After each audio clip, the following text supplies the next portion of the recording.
Hi guys, magandang tanghali sa inyong lahat. Paalala ko lang po sa inyo, lagi po kayo uminom ng tubig dahil sobrang init ngayong panahon na to.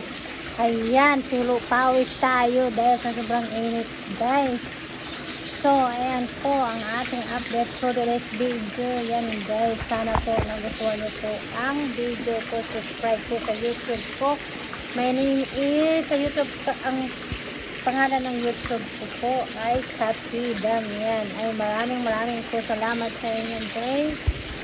Ayan lang po ang update natin. Sana po lagi kayo magiinom ng tubig para po hindi po tayo sasakit ang ating mga ulo dahil sa sobrang init. Paalala ko lang po sa mga lola at lolo dyan, huwag po kayong lalabas dahil sa sobrang init po ngayon. At palagi po kayo lagi sa loob ng bahay nyo. Ayan po ang update ko sa inyo. Maraming salamat po sa inyong lahat. Mama Sup Sup.